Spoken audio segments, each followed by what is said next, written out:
खबर आ रही है केरल से, जहां एर्नाकुलम में धमाकों के मामले में एक आदमी ने सरेंडर किया है। पुलिस के मुताबिक मार्टिन नाम का ये शख्स है, धमाकों में शामिल था। उसने सरेंडर किया है और ये कहा है कि वो धमाके में शामिल था।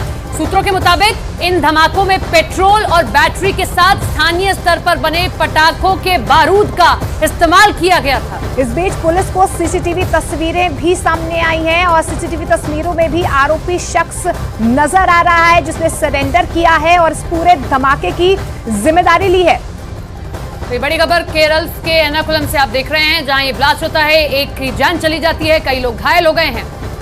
और आनंद हमारे सहयोगी फिलहाल जुड़ रहे हैं। आनंद, ये जो शख्स है मार्टिन, इसकी क्या भूमिका फिलहाल नजर आ रही है इस पूरे धमाके में?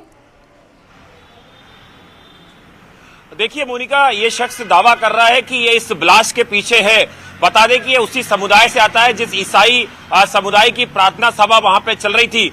लेकिन अभी एजेंसियों को इस पर शक मंडरा रहा है, क्योंकि सबसे बड़ी बात मोनिका ये है कि इस ब्लास्ट से ठीक एक दिन पहले हमास का जो पूर्व चीफ था, उसने एक तरीके से हमास के सपोर्ट में, फिलिस्तीन के सपोर्ट में यहाँ पर एक वर्चुअल सभा करी थी, जिसमें कि देश विरोधी गतिविधियों को अंजाम देने की बात की गई थी। और जिस तरह से इजराइल का युद्ध चल रहा है फिलिस्तीन से, उसमें अगर हमास की सपोर्ट में अगर केरल में कोई अगर वर्चुअल सभा होती है, उसका खंडन जो है, उसका विरोध भी जो है वो इसी ईसाई समुदाय के लोगों ने किया था, जिनकी प्रार्थना सभा को निशाना बनाया गया है।